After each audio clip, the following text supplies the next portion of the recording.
ಓಂ ಶಾಂತಿ.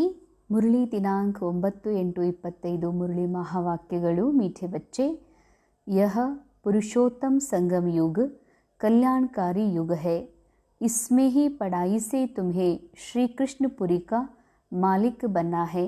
ಮಧುರ ಮಕ್ಕಳೇ, ಇದು ಪುರುಷೋತ್ತಮ ಸಂಗಮ ಯುಗ, ಕಲ್ಯಾಣಕಾರಿ ಯುಗವಾಗಿದೆ. ಇದರಲ್ಲಿಯೇ ತಾವು ವಿದ್ಯೆಯಿಂದ ಶ್ರೀಕೃಷ್ಣಪುರಿಯ ಮಾಲೀಕರು ಆಗಬೇಕಿದೆ. ಪುರುಷ್ ಅರ್ಥಾತ್ ಆತ್ಮ, ಪುರುಷ ಆತ್ಮ ಉತ್ತಮ ಆಗುವಂತಹ ಈ ಸಂಗಮ ಯುಗ ಬಹಳ ಕಲ್ಯಾಣಕಾರಿ ಯುಗವಾಗಿದೆ. ಯಾಕೆಂದರೆ ಇದೇ ಯುಗದಲ್ಲಿ ಆತ್ಮ ತನ್ನ ಮೂಲ ಅಸ್ತಿತ್ವದ ಅನುಭೂತಿಯ ಜೊತೆಗೆ ಜೀವನ್ಮುಕ್ತ ಸ್ಥಿತಿಯ ಅನುಭವ ಮಾಡುವಂಥದ್ದು ಇದೇ ಒಂದು ಜನ್ಮದಲ್ಲಿ. ಭಲೇ ಸತ್ಯುಗದಲ್ಲಿ ಜೀವನ್ಮುಕ್ತ ಅವಸ್ಥೆ ಇದ್ರೂ ಕೂಡ ಆ ಯುಗದಲ್ಲಿ ವಿಕಾರಗಳೇ ಇಲ್ಲ. ಅಂದಮೇಲೆ ಅಲ್ಲಿಯೇ ಜೀವನ್ಮುಕ್ತ ಅವಸ್ಥೆಗಿಂತಲೂ ಸಂಗಮ ಯುಗದಲ್ಲಿ ಈ ವಿಕಾರಯುಕ್ತ ಕಲಿಯುಗದ ನಾಟಕದಲ್ಲಿ ಇದ್ದು ಕೂಡ ಈ ಒಂದು ಶಾರೀರಿಕ ತೊಂದರೆ ನಾಟಕದ ಕ್ಲೈಮ್ಯಾಕ್ಸ್ ಟೈಮ್ನಲ್ಲೂ ಕೂಡ ಜೀವನ್ಮುಕ್ತ ಸ್ಥಿತಿಯ ಅನುಭವ ಮಾಡ್ತೀವಿ. ಇದು ಈ ಸಂಗಮ ಯುಗದಲ್ಲಿ ಮಾತ್ರ ಸಾಧ್ಯ ಇದೆ. ಆತ್ಮ ಪುರುಷೋತ್ತಮ ಸ್ಟೇಜನ್ನು ವಾಪಸ್ ತನ್ನ ಮೂಲ ಸ್ಥಿತಿಯನ್ನು ಪ್ರಾಪ್ತ ಮಾಡಿಕೊಳ್ಳುತ್ತದೆ. ಅದಕ್ಕಾಗಿ ಬಾಬಾ ಹೇಳ್ತಾರೆ, ಇದು ಕಲ್ಯಾಣಕಾರಿ ಸಂಗಮ ಯುಗ ಆಗಿದೆ. ಇದರಲ್ಲಿ ತಾವು ವಿದ್ಯೆಯಿಂದ ಕೃಷ್ಣಪುರಿಯ ಮಾಲೀಕಾಗ್ತೀರಿ. ಕೃಷ್ಣಪುರಿ ಅರ್ಥಾತ್ ಬಂಗಾರದಿಂದ ಮಾಡಿದ ಮೆಹಲ್ಗಳು, ಭೂಮಿಯ ಮೇಲೆ ಸುಂದರವಾದಂತಹ ಸ್ವರ್ಗ, ಈ ಮಾತಲ್ಲ. ಕೃಷ್ಣಪುರಿ ಅರ್ಥಾತ್ ಕೃಷ್ಣ ಅಂತಂದರೆ ಒಂದು ಶ್ರೇಷ್ಠ ಸ್ಥಿತಿ ಅವಸ್ಥಾ. ಅದು ಯಾವಾಗಿದು ಮೈಂಡಲ್ಲಿ ತಯಾರಾಗ್ತದ, ಶ್ರೀಕೃಷ್ಣನ ಪುರಿಯೊಳಗೆ ಏನೇನು ಇರ್ತದ, ಸುಖ, ಶಾಂತಿ, ನೆಮ್ಮದಿ, ಪ್ರೇಮ, ಆನಂದ ಭರ್ಪೂರಿ ಇರ್ತದೆ. ಅರ್ಥಾತ್ ಯಾವಾಗ ಈ ಮೈಂಡ್ ಆತ್ಮನಲ್ಲಿರುವಂಥ ಆ ಭರ್ಪೂರತೆ ಅನುಭವ ಮಾಡ್ತದೋ, ಆ ಅವಸ್ಥೆಯ ಫೀಲ್ ಮಾಡಲಿಕ್ಕೆ ಶುರು ಮಾಡ್ತದೋ, ಕೃಷ್ಣನ ಸಮಾನ ಸ್ಥಿತಿ. ಈಗ ಕೃಷ್ಣಪುರಿ ಅಂತಾರೆ ಬಾಬಾ. ಕೃಷ್ಣಪುರಿಗೆ ನೀವು ಮಾಲೀಕರಾಗ್ತೀರಿ. ಮತ್ತು ಈ ಸಂಗಮ ಯುಗದಲ್ಲಿ ಮನಸ್ಸಿನಲ್ಲಿರುವಂಥ ಕೃಷ್ಣಪುರಿಗೆ ಮಾಲೀಕ ಆಗಿಬಿಟ್ರೆ, ಅರ್ಥಾತ್ ಈ ಮನಸ್ಸಿನ ಮೇಲೂ ಆತ್ಮ ಯಾವಾಗ ಮಾಲೀಕ ಆಗ್ತದೋ ಆಗ ಸತ್ಯುಗದ ಮಾಲೀಕ ಆಗೋದಂತೂ ಅದು ಇದ್ದೇ ಇದೆ. ಆಟೋಮೆಟಿಕ್ ಸಿಗ್ತದೆ ಸ್ಥೂಲ ರೂಪದಲ್ಲಿರುವಂಥದ್ದು. ಪ್ರಶ್ನೆ: बाप माताओं पर ज्ञान का कलश क्यों रखते हैं? कौन सी एक रिवाज भारत में ही चलती है? ಬಾಬಾ ಮಾತೆಯರ ಮೇಲೆ ಜ್ಞಾನದ ಕಲಶವನ್ನು ಯಾಕೆ ಇಟ್ಟಿದ್ದಾರೆ? ಯಾವ ಒಂದು ಪದ್ಧತಿ ಭಾರತದಲ್ಲಿಯೇ ನಡೆದುಕೊಂಡು ಬಂದಿದೆ? ಉತ್ತರ: पवित्रता की राखी बांध सबको पति से पावन बनाने के लिए बाबा माताओं पर ज्ञान का कलश रखते हैं. ಪವಿತ್ರತೆಯ ರಕ್ಷೆಯ ಬಂಧನವನ್ನು ಕಟ್ಟಿಸಿಕೊಂಡು ಎಲ್ಲರಿಗೂ ಪತಿತರಿಂದ ಪಾವನ ಮಾಡೋ ಸಲುವಾಗಿಯೇ ಬಾಬಾ ಮಾತೆಯರ ಮೇಲೆ ಜ್ಞಾನದ ಕಲಶವನ್ನು ಇಟ್ಟಿದ್ದಾರೆ. ಜ್ಞಾನದ ಕಲಶ ಅಂತಂದರೆ ಕೇವಲ ಬಾಯಿಯಿಂದ ಜ್ಞಾನ ಹೇಳುವಂತಹ ಮಾತಲ್ಲ, ಜ್ಞಾನದ ಸ್ವರೂಪರಾಗಿ ತಮ್ಮ ಜ್ಞಾನಯುಕ್ತ ಹಾಗೂ ಅನುಭವಯುಕ್ತ ಸ್ಥಿತಿಯ ಮೂಲಕ, ವೈಬ್ರೇಷನ್ಗಳ ಮೂಲಕ ಅನೇಕ ಆತ್ಮರಿಗೆ ಪತಿತರಿಂದ ಪಾವನರನ್ನಾಗಿ ಮಾಡುವಂತಹ ಒಂದು ರಕ್ಷಾಬಂಧನ. ನೀವು ಮಕ್ಕಳು ಪವಿತ್ರತೆಯ ರಕ್ಷಾಬಂಧನದಿಂದ ಎಲ್ಲರಿಗೂ ಕೂಡ ಪವಿತ್ರ ಮಾಡ್ತೀರಿ. ಅದಕ್ಕಾಗಿ ಈ ಒಂದು ಕಲಶವನ್ನು ಮಾತೆಯರ ಮೇಲೆ, ಮಾತಾ ಅರ್ಥಾತ್ ಫಿಮೇಲ್ ಶರೀರದಲ್ಲಿರುವಂಥ ಆತ್ಮ ಅಂತ ಅಲ್ಲ, ಮಾತಾ ಅರ್ಥಾತ್ ಯಾವ ಆತ್ಮ ತನ್ನ ಮೈಂಡಲ್ಲಿ ನಡೀತಾ ಇರುವಂಥ ಅನೇಕ ಅಸಂಖ್ಯ ವಿಚಾರಗಳಿದಾವ. ಆ ಅಸಂಖ್ಯ ವಿಚಾರಗಳು ರಾವಣನ ಇನ್ಫ್ಲೂಯೆನ್ಸಿಂದ ಕ್ರಿಯೇಟ್ ಆಗಿವೆ ಅಥವಾ ದೇಹಭಾನದ ಮೂಲಕ ಕ್ರಿಯೇಟ್ ಆಗಿವೆ. ಅವುಗಳಿಗೂ ಕೂಡ ಜ್ಞಾನಯುಕ್ತ ಪಾಲನೆಯನ್ನು ಕೊಟ್ಟು ಭಗವಂತನಿಗೆ ಅರ್ಪಣೆ ಮಾಡಿ, ಯಾರು ಭಗವಂತನಿಗೆ ಸತಿ ಆಗ್ತಾರೋ ಅಂಥವರೇ ಮಾತಾ ಅಂತ ಹೇಳ್ತಾರೆ ಬಾಬಾ. ಅಂತಹ ಮಾತೆಯರ ಮೇಲೆ, ಅಂತಹ ಜ್ಞಾನಯುಕ್ತ ಆತ್ಮೀಯ ಸ್ಥಿತಿಯಲ್ಲಿರುವಂಥ ಆತ್ಮರ ಮೇಲೆ ಬಾಬಾ ಜ್ಞಾನದ ಕಲಶವನ್ನು ಇಡ್ತಾರೆ. ರಕ್ಷಾಬಂಧನ್ ಕಾ ಭಿ ಭಾರತ್ ಮೇ ಹಿ ರಿವಾಜ್ ಹೇ. ಈ ರಕ್ಷಾಬಂಧನದ ಒಂದು ಪದ್ಧತಿಯೂ ಕೂಡ ಭಾರತದಲ್ಲಿಯೇ ಇದೆ. ಬೆಹನ್ ಭಾಯಿ ಕೋ ರಾಖಿ ಬಾಂಧತಿ ಹೇ, ಯಹ ಪವಿತ್ರತಾ ಕಿ ನಿಶಾನಿ ಹೇ. ಸಹೋದರಿ ಕನ್ಯಾ ತನ್ನ ಸಹೋದರನಿಗೆ ರಾಖಿಯನ್ನು ಕಟ್ಟುತ್ತಾರೆ. ಇದು ಪವಿತ್ರತೆಯ ನಿಶಾನಿಯಾಗಿದೆ. ಅಂದರೆ ಹಿಂದಿನ ಸಮಯದಲ್ಲಿ ಬ್ರಾಹ್ಮಣರ ಮೂಲಕ ಕೈಗೆ ಒಂದು ದಾರ ಕಟ್ಟಿಸ್ಕೊಳ್ಳಾಗ್ತಿತ್ತು. ಇದರಿಂದ ಒಂದು ದೇವರ ಕೃಪೆ ಆಗ್ತದ, ನಮಗೆ ರಕ್ಷಣೆ ಆಗ್ತದ ಅನ್ನುವ ಕಾರಣದಿಂದ ಸಮಯಾನುಸಾರ ಬ್ರಾಹ್ಮಣರ ಒಂದು ಬರದೇ ಇರಲಿಕ್ಕಾಗದೇ ಇರೋದ್ರಿಂದ, ಅಂದರೆ ಎಲ್ಲರಿಗೂ ಬ್ರಾಹ್ಮಣರು ಅವೈಲೇಬಲ್ ಆಗದೇ ಇರೋದ್ರಿಂದ ಮನೆಯಲ್ಲಿರುವಂತಹ ಯಾವ ಪವಿತ್ರ ಕನ್ಯಾ ಇರ್ತಿದ್ರು, ಕನ್ಯೆಯನ್ನು ಪವಿತ್ರ ಅನ್ನೋ ಭಾವನೆಯಿಂದ ನೋಡ್ತಾ ಇರೋದ್ರಿಂದ ಕನ್ಯೆಯ ಮೂಲಕ ಮನೆಯಲ್ಲಿರೋರಿಗೆ ರಾಖಿಯನ್ನು ಕಟ್ಟಿಸ್ಲಿಕ್ಕೆ ಶುರುವಾಯಿತು. ಹೀಗೆ ಈ ಪದ್ಧತಿ ಬಂದಿದೆ. ಬಾಬಾ ಕೇತೆ ಹೇ ಬಚ್ಚಿ ತುಮ್ ಮಾಮೇ ಕಮ್ ಯಾದ್ ಕರೋ ತೋ ಪಾವನ್ ಪಾವನ್ ದುನಿಯಾಕ್ಕೆ ಮಾಲಿಕ್ ಬನ್ ಜಾಯೆಂಗೆ.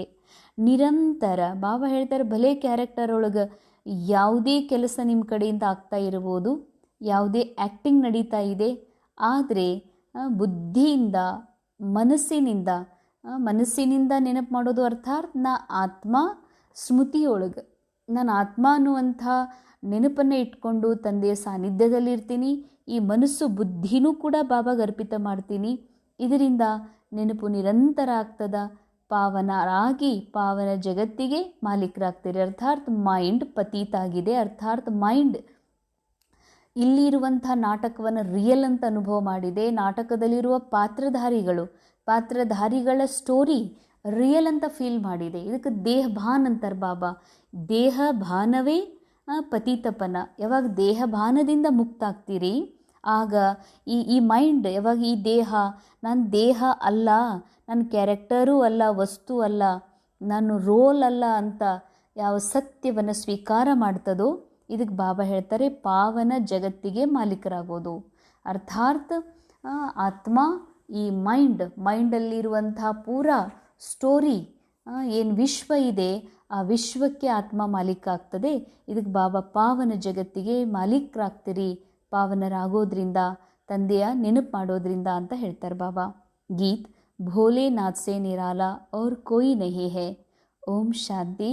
ಯಹ ಹೇ ಭೋಲೆನಾಥ್ ಕಿ ಮಹಿಮಾ. ಇದಾಗಿದೆ ಭೋಲಾ ಭಗವಂತನ ಮಹಿಮೆ. ಜಿಸ್ಕೆ ಲಿಯೇ ಕೇತೆ ಹೇ ದೇನೆ ವಾಲಾ. ಅವರಿಗೆ ಹೇಳಲಾಗ್ತದೆ ಕೊಡುವಂಥವ್ರು. ಭೋಲಾ ಅರ್ಥಾತ್ ಬಾಬರಿಗೆ ಗೊತ್ತಿದೆ ಕ್ಯಾರೆಕ್ಟರ್ ಒಳಗೆ ಎಷ್ಟೊಂದು ಪಾಪಕರ್ಮ ಆಗಿದೆ, ಆದರೆ ಬಾಬಾ ಗೊತ್ತಿದೆ ನನ್ನ ಮಕ್ಕಳು ವಿಶ್ವ ನಾಟಕದ ಸ್ಕ್ರೀನ್ ಮೇಲೆ ಆ್ಯಕ್ಟಿಂಗ್ ಏನು ನಡೀತಾ ಇದೆ ಅದು ನಾಟಕದ ಒಂದು ಪಾರ್ಟ್ ಇದೆ. ಕ್ಯಾರೆಕ್ಟರ್ನ ಮೂಲಕ ಏನೆಲ್ಲ ಆ್ಯಕ್ಟಿಂಗ್ ಆಗಿದೆ, ಪಾಪಕರ್ಮ ಆಗಿದೆ, ಒಳ್ಳೆಯದಾಗಿದೆ, ಕೆಟ್ಟದ್ದಾಗಿದೆ, ಅದು ನನ್ನ ಆತ್ಮಾರೂಪಿ ಮಕ್ಕಳು ಮಾಡ್ತಾ ಇಲ್ಲ.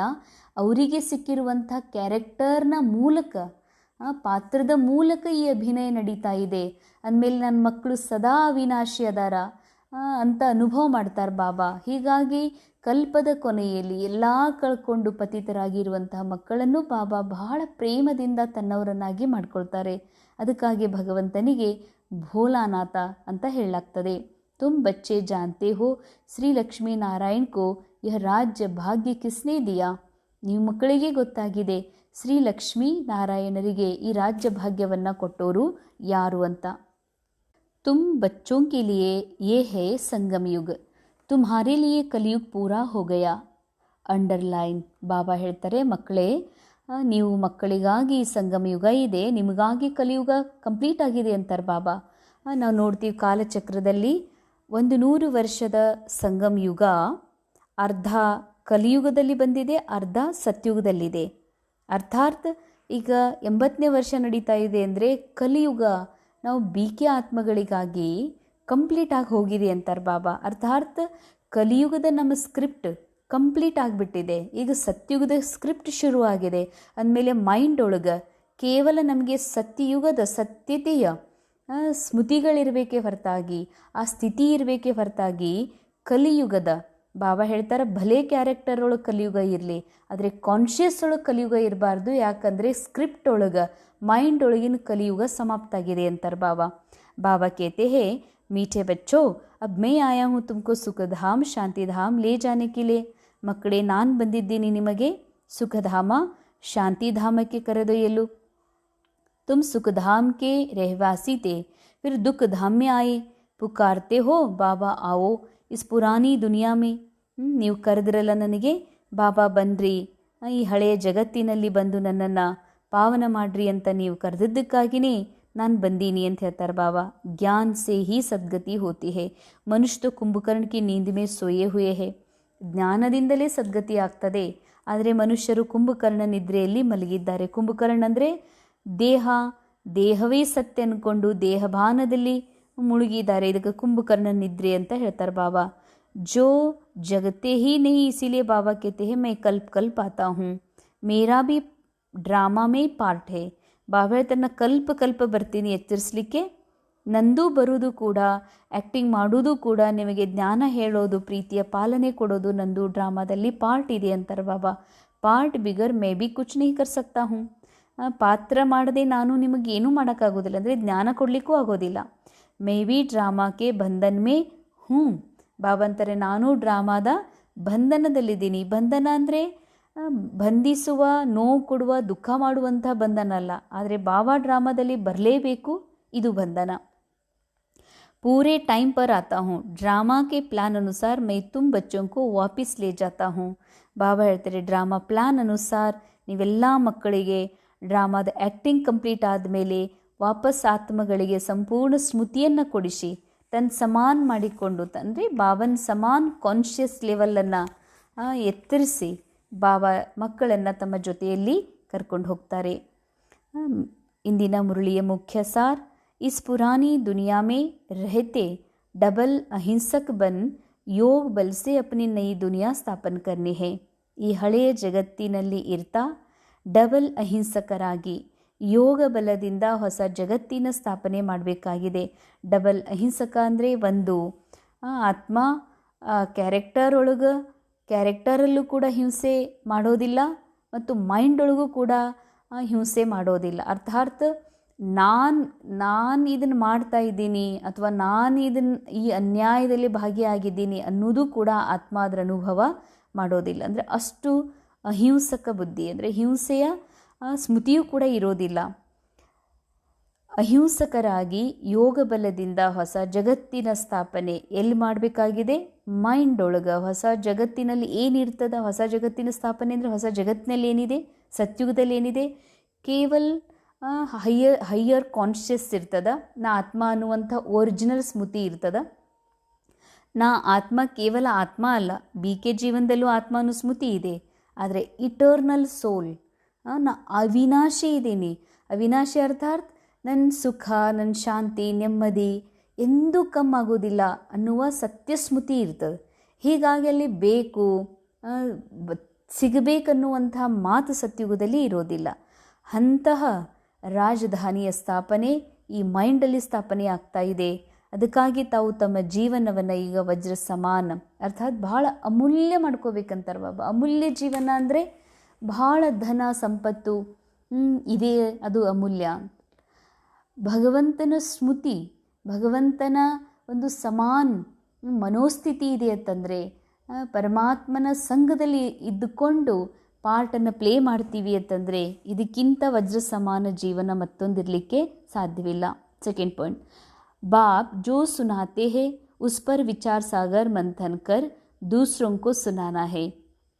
ಬಾಬಾ ಯಾವ ಮಾತುಗಳನ್ನು, ಮಹಾವಾಕ್ಯಗಳನ್ನು ನಮಗೆ ತಿಳಿಸಿದ್ದಾರೆ, ಯಾವ ಜ್ಞಾನದ ಬೆಳಕು ನನಗೆ ಕೊಟ್ಟಿದ್ದಾರೋ ಆ ಬೆಳಕನ್ನು ಉಪಯೋಗಿಸಿಕೊಂಡು ನನ್ನ ಸತ್ಯ ಆತ್ಮನ ಅನುಭವ ಮಾಡಿ, ಮತ್ತು ನಾ ಆತ್ಮ ಯಾವುದರಿಂದ ಡಿಟ್ಯಾಚ್ ಇದ್ದೀನಿ, ಯಾವುದು ನಾನಲ್ಲ ಎನ್ನುವಂಥ ಚಿಂತನೆಯನ್ನು ಮಾಡಿ ಬೇರೆಯವರಿಗೂ ಈ ಮಾತು ತಿಳಿಸ್ಬೇಕಂತಾರೆ ಬಾಬಾ. ಸದಾ ನಶಾ ರಹೆ ಕಿ ಪಡಾಯಿ ಪೂರಿ ಹೋಗಿ ತೋ ಹಮ್ ಕೃಷ್ಣಪುರಿ ಮೇ ಜಾಯಂಗೆ. ಸದಾ ನಶೆ ಇರಬೇಕು. ಈ ವಿದ್ಯೆ ಕಂಪ್ಲೀಟ್ ಆಯಿತು. ಕಂಪ್ಲೀಟ್ ಅಂದರೆ ಸ್ಕೂಲಲ್ಲಿ ಹೆಂಗೆ ಸಿಲೆಬಸ್ ಮುಗಿತದ, ಭಾಳ ಖುಷಿ ಆಗ್ತದ. ಆದರೆ ಸಿಲೆಬಸ್ ಮುಗೀತು ಅಂತ ಅರ್ಥಾತ್ ಇಲ್ಲಿ ಬಾಬಾ ಹೇಳುವ ವಿದ್ಯೆ ಮುಗೀತು ಅಂದರೆ 4 ವಿಷಯಗಳಲ್ಲಿ ಪರಿಪೂರ್ಣತೆ, ಪರಿಪಕ್ವತೆ ಅವಸ್ಥೆಯನ್ನು ಪಡೆಯೋದು. ಬಾಬಾ ಹೇಳ್ತಾರೆ ಇದಕ್ಕೆ ವಿದ್ಯೆ ಪೂರ್ಣ ಆಗೋದು ಅಂತ. ಈ ವಿದ್ಯೆ ಪೂರ್ಣ ಆಯಿತು ಅಂದರೆ ನೀವು ಕೃಷ್ಣಪುರಿಗೆ ಹೋಗ್ತೀರ ಅಥವಾ ಕೃಷ್ಣನ ಸಮಾನ ಸ್ಥಿತಿಯನ್ನು ಪ್ರಾಪ್ತ ಮಾಡ್ಕೊಳ್ತೀರಿ. ವರದಾನ್, अपवित्रता के नाम निशान को भी समाप्त कर हिज होलीनेस का टाइटल प्राप्त करने वाले होली हंस भव. ಅಪವಿತ್ರತೆಯ ನಾಮ್ ನಿಶಾನೆಯನ್ನು ಕೂಡ ಸಮಾಪ್ತ ಮಾಡಿಕೊಂಡು ಪರಮ ಪವಿತ್ರತೆಯ ಟೈಟಲ್ ಪ್ರಾಪ್ತ ಮಾಡಿಕೊಳ್ಳುವಂತಹ ಹೋಲಿ ಹೌಸ್ ಆಗಿರಿ. ಎಷ್ಟು ವಿಶೇಷ ರಹಸ್ಯವನ್ನು ಬಾಬಾ ಈ ವರದಾನದಲ್ಲಿ ಮಕ್ಕಳಿಗೆ ಸ್ಮೃತಿ ಕೊಡಿಸಿದ್ದಾರೆ. ಹೋಲಿ ಹಂಸ್, ಪವಿತ್ರ ಹಂಸ ಹಾಗ್ರಿ. ಹೇಗೆ ಹಿಸ್ ಹೋಲಿನೆಸ್. ಬಾಬಾ ಹೇಳ್ತಾರೆ, ಮಕ್ಕಳೇ ಪರಂ ಪವಿತ್ರ ಅಂದರೆ ಆಲ್ರೆಡಿ ಆತ್ಮ ಮೂಲ ಸ್ಥಿತಿಯೊಳಗೆ ಪರಂ ಪವಿತ್ರ ಇದೆ, ಬಾಬನ್ ಸಮಾನ ಇದೆ. ಆತ್ಮ ಚೇಂಜ್ ಲೆಸ್ ಇದೆ, ಆತ್ಮ ಎಂದೂ ಚೇಂಜ್ ಆಗೋದಿಲ್ಲ. ಅರ್ಥಾತ್ ಹೊಸ ಮೊಬೈಲ್ ತಂದ್ವಿ, ಯೂಸ್ ಮಾಡದೇ ಇರಲಿ, ಅದು ಚೇಂಜ್ ಆಗ್ತಾ ಹೋಗ್ತದೆ.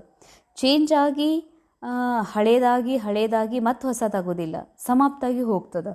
ಆತ್ಮ ಹಾಗಲ್ಲ, ಅವಿನಾಶಿ ಆತ್ಮ ಚೇಂಜ್ ಲೆಸ್ ಅಂತಂದರೆ ತನ್ನ ಮೂಲ ಅಸ್ತಿತ್ವದಲ್ಲಿ ಏನೂ ಬದಲಾವಣೆ ಆಗಲ್ಲ. ಅದೇ ಪವಿತ್ರತೆ, ಅದೇ ಸುಖ, ಅದೇ ಶಾಂತಿ, ಅದೇ ಸಂಪನ್ನತೆ ಇದೆ. ಆದರೆ ಆ ಸುಖ ಸ್ವರೂಪ, ಆ ಆನಂದ ಸ್ವರೂಪ ಮತ್ತು ಅವಿನಾಶಿ ಸ್ವರೂಪ ಇದೀನನ್ನೋದು ಸ್ಮೃತಿ ಕಳ್ಕೊಂಡಿದ್ದೀವಿ. ಆ ಸ್ಮೃತಿಯನ್ನು ಬಾಬಾ ಮತ್ತೆ ಕೊಡಿಸ್ತಾರೆ. ನಿಮ್ಮ ಅಪವಿತ್ರತೆ ಅಂದರೆ ಕ್ಯಾರೆಕ್ಟರ್ ಒಳಗೇನು ಅಪವಿತ್ರತೆ ಆಗಿದೆ, ವಿಕರ್ಮ ಆಗಿದೆ, ಅದು ನಾನಾ ಮಾಡಿದ್ದೀನಿ ಅಂತ ಕ್ಯಾರೆಕ್ಟರ್ ಕಾನ್ಷಿಯಸ್ಸಲ್ಲಿ ಬಂದು ಮೈಂಡ್ ಏನು ಅನುಭವ ಮಾಡಿದೆ, ಅದರ ಹೆಸರು, ಅದರ ನಿಶಾನೆಯನ್ನು ಕೂಡ ಸಮಾಪ್ತ ಮಾಡಿರಿ. ಅರ್ಥಾತ್ ಏನೆಲ್ಲ ತಪ್ಪುಗಳಾಗಿವೆ ಅದು ಕ್ಯಾರೆಕ್ಟರ್ನ ಮೂಲಕ ಆಗಿದೆ. ನಾ ಆತ್ಮ ಸದಾ ಆ ಪರಂ ಪವಿತ್ರ ಸ್ಥಿತಿಯೊಳಗಿದ್ದೀನಿ, ಭಾವನ್ ಸಮಾನ ಇದ್ದೀನಿ ಎನ್ನುವಂಥ ಟೈಟಲ್ ಸದಾ ಪ್ರಾಪ್ತ ಮಾಡಿಕೊಂಡು ಹೋಲಿ ಹಂಸ ಆಗ್ರಿ. ಜೈಸೆ ಹಂಸ ಕಭಿ ಭಿ ಕಂಕಟ್ ನಹಿ ಚುಗತೆ, ರತ್ನ ಧಾರಣ ಕರ್ತೆ ಹೇನಾ. ಹಂಸಗಳು ಎಂದಿಗೂ ಕೂಡ ಕಲ್ಲುಗಳನ್ನು ಆರಿಸ್ಕೊಳ್ಳೋದಿಲ್ಲ, ಯಾವಾಗಲೂ ಮುತ್ತು ರತ್ನಗಳನ್ನೇ ಆಯ್ಕೆ ಮಾಡ್ಕೊಳ್ತವೆ. ऐसे होली हंस किसी के अवगुण अर्थात कंकड़ को धारण नहीं करते. ಹೋಲಿ ಹಂಸ ಆತ್ಮರು ಕೂಡ ಯಾವುದೇ ಅವಗುಣಗಳನ್ನು ಅರ್ಥಾತ್ ಕಲ್ಲುಗಳ ಧಾರಣೆ ಮಾಡ್ಕೊಳ್ಳೋದಿಲ್ಲ. ಹೀಗಂದ್ರೇನು? ಅವಗುಣಗಳ ಧಾರಣೆ ಮಾಡ್ಕೊಳ್ಳೋದು ಅಂತಂದರೆ, ಈಗ ಎದುರುಗಡೆ ಒಬ್ಬರು ಕ್ಯಾರೆಕ್ಟರ್ ಒಳಗೆ ಅವರು ಈ ಕ್ಯಾರೆಕ್ಟರ್ನ ಬಗ್ಗೆ ತಪ್ಪು ತಿಳ್ಕೊಳ್ತಾರ, ಅಥವಾ ಈರ್ಷಾ ಪಡ್ತಾರೆ, ಅಥವಾ ದ್ವೇಷ ಪಡ್ತಾರೆ, ಅಥವಾ ಬ್ಲೇಮ್ ಮಾಡ್ತಾರೆ, ಅಥವಾ ಅಪಮಾನ ಮಾಡುವ ಪ್ರಯತ್ನವನ್ನು ಮಾಡ್ತಾರೆ. ಆದರೆ ಬಾಬಾ ಹೇಳ್ತಾರ, ಅವರೊಳಗಿನ ಅವಗುಣ ಕಾಣೋದೇ ಇಲ್ಲ ಅವರಿಗೆ. ಯಾಕೆ ಅಂದರೆ ಇದು ಸಿನಿಮಾ, ಒಂದು ವಿಶಾಲ ಥಿಯೇಟರ್ನಲ್ಲಿ ಈ ಎಲ್ಲ ಆ್ಯಕ್ಟರ್ಸ್ ತನಗೆ ಸಿಕ್ಕಿರುವಂಥ ಕ್ಯಾರೆಕ್ಟರ್ ಒಳಗೆ ತಮಗೆ ಸಿಕ್ಕ ಸ್ಕ್ರಿಪ್ಟ್ನ ಅನುಸಾರ ರೋಲ್ ಪ್ಲೇ ಮಾಡ್ತಾ ಇದ್ದಾರೆ. ಅರ್ಥಾತ್ ಈರ್ಷಾ ಪಡೋದು ಸ್ಕ್ರಿಪ್ಟ್ನಲ್ಲಿದೆ, ದ್ವೇಷಿಸೋದು ಸ್ಕ್ರಿಪ್ಟ್ನಲ್ಲಿದೆ, ಅದರ ಅನುಸಾರ ಅವರು ಪಾರ್ಟ್ ಮಾಡ್ತಾ ಇದ್ದಾರೆ ಅಂತ ನೋಡ್ತಾರೆ ಹೊರತಾಗಿ ಹಂಸ ಬುದ್ಧಿ ಆತ್ಮರು ಅವರೆಂದಿಗೂ ಕೂಡ ಇವ್ರು ನನಗೆ ಈ ರೀತಿ ಅನ್ಯಾಯ ಮೋಸ ಮಾಡ್ತಿದ್ದಾರಂತ ಅಂದ್ಕೊಳ್ಳೋದಿಲ್ಲ. ಯಾಕೆಂದರೆ ಅವ್ರ ಬುದ್ಧಿಯಲ್ಲಿ ಜ್ಞಾನ ಸ್ಪಷ್ಟ ಇದೆ. ಇದು ವಿಶ್ವ ನಾಟಕ, ಪ್ರತಿಯೊಬ್ಬರು ಆ್ಯಕ್ಟರ್ಸ್ ಇದ್ದಾರೆ, ಆ್ಯಕ್ಟರಿಗೆ ಫಿಕ್ಸ್ ಡ್ರಾಮಾ ರೋಲ್ ಸಿಕ್ಕಿದೆ, ರೋಲ್ ಅನುಸಾರ ಅವರು ತಮ್ಮ ಆ್ಯಕ್ಟಿಂಗನ್ನು ಮಾಡ್ತಾ ಇದ್ದಾರೆ. तो वे व्यर्थ और समर्थ को अलग कर व्यर्थ को छोड़ देते हैं. ಏನೆಲ್ಲ ವ್ಯರ್ಥ ಕಾಣ್ತಾ ಇದೆ ಎದುರುಗಡೆಗೆ, ವ್ಯರ್ಥ ಸಮರ್ಥವನ್ನು ತಿಳ್ಕೊಳ್ತಾರೆ, ವ್ಯರ್ಥ ಆಗಿರುವಂಥದ್ದನ್ನು ಬಿಟ್ಟು ಬಿಡ್ತಾರೆ. ಸಮರ್ಥಕೋ ಅಪನಾ ಲೇತೆ ಹೇ, ಯಾವುದು ಶಕ್ತಿಶಾಲಿ ಇದೆ, ಯಾವುದು ಒಳ್ಳೆಯದಿದೆ ಅದನ್ನು ಮಾತ್ರ ಧಾರಣೆ ಮಾಡ್ಕೊಳ್ತಾರೆ. ಐಸೆ ಹೋಲಿ ಹಂಸ ಹಿ ಪವಿತ್ರ ಶುದ್ಧ ಆತ್ಮಾಯೇ ಹೇ. ಯಾರು ತನ್ನ ಬುದ್ಧಿಯಲ್ಲಿ ಹೋಲಿ ಹಂಸ್ ಪವಿತ್ರ ಶುದ್ಧ ಯಾರು ಅಂತಂದರೆ ಹೋಲಿ ಹಂಸ್ ಅರ್ಥಾತ್ ಕ್ಯಾರೆಕ್ಟರ್ ಒಳಗೆ ಎಷ್ಟೇ ತಪ್ಪುಗಳು ಮಾಡುವಂಥವ್ರು, ಈರ್ಷಾ ದ್ವೇಷ ಪಡುವಂಥವ್ರು ಇದಾರತ್ತಂದ್ರೂ ಕೂಡ ಅದು ಕ್ಯಾರೆಕ್ಟರ್ ಒಳಗಿದೆ. ಹಾಗಾದರೆ ಅವರು ಯಾರು? ಅವರು ಆ ಪರಂ ಪವಿತ್ರ ಆತ್ಮನೇ ಇದ್ದಾರೆ ಎನ್ನುವ ಸತ್ಯದ ಅನುಭವ ಮಾಡುವುದೇ ಪವಿತ್ರ ಬುದ್ಧಿ ಅಂತಾರೆ ಬಾಬಾ.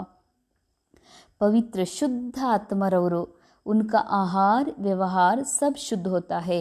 ಹಾಂ, ಅವರ ಒಂದು ಸ್ಥೂಲ ಆಹಾರ ಮತ್ತು ವ್ಯವಹಾರ, ಸೂಕ್ಷ್ಮ ವ್ಯವಹಾರ ಅಂದರೆ ಪವಿತ್ರ ದೃಷ್ಟಿ, ಪವಿತ್ರ ಒಂದು ವೃತ್ತಿ ಅವ್ರದ್ದಾಗಿರ್ತದೆ.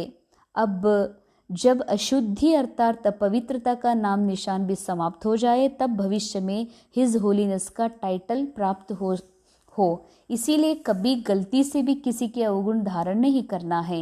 ಬಾಬಾ ಹೇಳ್ತಾರೆ, ನೀವು ನಿಮ್ಮೊಳಗಿರುವಂಥ ಅಪವಿತ್ರತೆಯ ಹೆಸರು, ಅದರ ನಿಶಾನೆಯೂ ಕೂಡ ಸಮಾಪ್ತ ಆಗಬೇಕಂದ್ರೆ ಇವರು ವಿಕಾರಿಗಳು, ಇವರು ಅಜ್ಞಾನಿಗಳು, ಇವರು ಭಾಳ ಬಡವರು ಅಂತ ಕ್ಯಾರೆಕ್ಟರ್ ಒಳಗಿರುವಂಥ ಅವಗುಣವನ್ನು ಆತ್ಮದ ಅವಗುಣ ಅಂತ ತಿಳ್ಕೊತಿ ಅಂದ್ರ, ಅಥವಾ ಇವ್ರು ಇರುವುದೇ ಹೀಗೆ ಅಂತ ನಿಜ ಅನುಭವ ಮಾಡ್ತೀಯತ್ತಂದರೆ ಇದು ಅಪವಿತ್ರತೆ. ಅಂದಮೇಲೆ ಬಾಬಾ ಹೇಳ್ತಾರ, ಅಪವಿತ್ರತೆ ಅಥವಾ ಕ್ಯಾರೆಕ್ಟರ್ ನೋಡುವಂಥ, ಕ್ಯಾರೆಕ್ಟರ್ನ ಅವಗುಣಗಳನ್ನು ನೋಡುವಂಥ ಹೆಸರು ನಾಮ್ ನಿಶಾನೆ ಸಮಾಪ್ತ ಆಯಿತು ಅಂದರೆ ಭವಿಷ್ಯದಲ್ಲಿ ಪರಂ ಪವಿತ್ರ ಸ್ವರೂಪದ ಅನುಭೂತಿಯನ್ನು ಮಾಡ್ತೀರಿ, ಟೈಟಲ್ ಪ್ರಾಪ್ತ ಮಾಡ್ಕೊಳ್ತೀರಿ. ಅದಕ್ಕಾಗಿ ಎಂದಿಗೂ ಕೂಡ ತಪ್ಪಿನಿಂದ, ತಪ್ಪಾಗಿಯೂ ಕೂಡ ಅನ್ಯರೊಳಗಿರುವ, ಕ್ಯಾರೆಕ್ಟರ್ ಒಳಗಿರುವ ಅವಗುಣಗಳನ್ನು ಎಂದಿಗೂ ನೋಡಬೇಡ್ರಿ. ಯಾಕಂದರೆ ಕ್ಯಾರೆಕ್ಟರ್ ಬಾಬನ ಮಕ್ಕಳಾದರೂ ಅವ್ರ ಕ್ಯಾರೆಕ್ಟರ್ ಯಾಕೆ ಹಂಗಿದೆ ಅಂತ ಪ್ರಶ್ನೆ ಮಾಡ್ತದ ಈ ಮಾಯಾ ಮೈಂಡ್. ಆದರೆ ಬಾಬಾ ಹೇಳ್ತಾರೆ, ಇದು ಕಲಿಯುಗಿದೆ, ಕಲಿಯುಗದ ಸ್ಕ್ರಿಪ್ಟ್ ಮೈಂಡ್ ಅವ್ರು ಯಾರು ಅಜ್ಞಾನದಾಗದಾರ ಅವ್ರ ಸಲುವಾಗಿ ಕಲಿಯುಗಿದೆ, ಯಾರು ಜ್ಞಾನಿ ಮಕ್ಕಳದಾರ ಅವ್ರ ಸಲುವಾಗಿ ಕಲಿಯುಗ ಎಂಡ್ ಆಗಿದೆ. ಈಗಾಗಲೇ ಫಸ್ಟ್ ಬಾಬಾ ಸ್ಟಾರ್ಟಿಂಗಲ್ಲಿ ಹೇಳಿದರು, ಯಾರು ಜ್ಞಾನಿ ಇದ್ದಾರೆ, ಯಾರು ಬ್ರಾಹ್ಮಣರಿದ್ದಾರೆ ಅವರಿಗಾಗಿದ್ದು ಸಂಗಮಯುಗ ನಡೀತಾ ಇದೆ, ಬಾಕಿ ಎಲ್ಲರಿಗಾಗಿ ಕಲಿಯುಗ ಇದೆ. ಅರ್ಥಾತ್ ಭಲೇ ಬಿ ಕೆ ರೋಲ್ ಒಳಗಿದ್ರು, ಕಾನ್ಷಿಯಸ್ ಒಳಗೆ, ಅವರ ಪ್ರಜ್ಞೆ ಒಳಗೆ, ಸ್ಮೃತಿ ಒಳಗೆ ಇನ್ನೂ ನಾನು ಕ್ಯಾರೆಕ್ಟರ್ ಇದ್ದೀನಿ ಅಂತ ಫೀಲ್ ಮಾಡ್ತಾರಂದ್ರೆ ಕ್ಯಾರೆಕ್ಟರ್ ಕಲಿಯುಗದ್ದಿದೆ. ಅದಕ್ಕಾಗಿ ಅವರ ಮೂಲಕ ಕಲಿಯುಗದ ಕರ್ಮಗಳೇ ಆಗ್ತಾವ. ಬಾಬಾ ಅಂತಾರ, ಎಂದಿಗೂ ಕೂಡ ಇವರು ಹಿಂಗದಾರ ಅಂತ ಅದನ್ನು ರಿಯಲ್ ಅಂತ ನೀನು ಧಾರಣೆ ಮಾಡ್ಕೋಬೇಡ. ಯಾಕೆ ತಪ್ಪಾಗಿಯೂ ಮಾಡಬೇಡ ಅಂತಾರೆ ಬಾಬಾ. ಯಾಕಂದರೆ ಕ್ಯಾರೆಕ್ಟರ್ ಕಲಿಯುಗದ್ದಿದೆ, ಚೇಂಜೇಬಲ್ ಇದೆ ಮತ್ತು ಅದು ಡ್ರಾಮಾದ ಸ್ಕ್ರಿಪ್ಟ್ನ ಅನುಸಾರ ಆ್ಯಕ್ಟಿಂಗ್ ಇದೆ. ಅಂದಮೇಲೆ ಅವರೊಳಗಿರುವ ಅವಗುಣಗಳನ್ನು ಎಂದಿಗೂ ನೋಡಬೇಡ. ಕೇವಲ ಅವರ ಒಳಗೆ ಇರುವ ಗುಪ್ತ ರೂಪದಲ್ಲಿರುವಂಥ ಇನ್ವಿಸಿಬಲ್ ಆ್ಯಕ್ಟರ್ ಆತ್ಮನನ್ನು ನೋಡು ಅಂತ ಹೇಳ್ತಾರೆ ಬಾಬಾ. ಇದರಿಂದ ಸತ್ಯುಗದಲ್ಲಿ ಪವಿತ್ರತೆ ಟೈಟಲ್ ಪಡೀಲಿಕ್ಕೆ ಸಾಧ್ಯ ಇದೆ. ಸ್ಲೋಗನ್, सर्वांश त्यागी वह है जो पुराने स्वभाव संस्कार के ವಂಶ का भी त्याग करता है. ಸರ್ವಂಶ ತ್ಯಾಗಿ ಅಂದರೆ ಯಾರು? ನಾನು ಶರೀರ ಕೊಟ್ಟೆ, ನಾನು ಜೀವನ ಕೊಟ್ಟೆ, ಅಥವಾ ನಾನು ಬಹಳಷ್ಟು ಸಂಪತ್ತು ಕೊಟ್ಟಿದ್ದೀನಿ ಅಂತ ಹೀಗೆ ಬಾಬಾಗೆ ಫೀಲ್ ಮಾಡ್ತಿರ್ತಾರೆ, ನಾ ಬಾಬಾಗೆ ಭಾಳ ಕೊಟ್ಟೀನಿ ಅಂತ. ಇದು ಕೂಡ ಅಜ್ಞಾನಿ ಮನಸ್ಸೇ ಈ ರೀತಿ ವಿಚಾರ ಮಾಡೋಕ್ಕೆ ಸಾಧ್ಯ ಇದೆ, ಅನುಭವ ಮಾಡೋಕ್ಕೆ ಸಾಧ್ಯ ಇದೆ. ಯಾಕೆ ಅಂದರೆ ಡ್ರಾಮಾದಲ್ಲಿ ಕೇವಲ ನಾನು ನಂಗಿ ಆತ್ಮ ಬಂದಿದ್ದೀನಿ, ಅರ್ಥಾತ್ ಏಕ್ದಮ್ ಪ್ಯೂರ್ ಶುದ್ಧ ಆತ್ಮ, ಕರ್ತ ಆತ್ಮ ಇದ್ದೀನಿ. ಅಂದಮೇಲೆ ಎಲ್ಲ ನನಗೆ ಡ್ರಾಮಾ ಕೊಟ್ಟಿದೆ, ಏನೆಲ್ಲ ಕೊಟ್ಟಿದೆ ಅದು ಡ್ರಾಮಾದ ಮೂಲಕ ಸಿಕ್ಕಿದೆ, ಶರೀರ ಸಹಿತ ಸಂಬಂಧ ಮತ್ತು ವಸ್ತು ವೈಭವ. ಆದ್ರೂ ಕೂಡ ಹೀಗೆ ಹೇಳಲಾಗ್ತದ, ನಾವು ಬಹಳಷ್ಟು ತ್ಯಾಗ ಮಾಡೀವಿ, ಬಹಳಷ್ಟು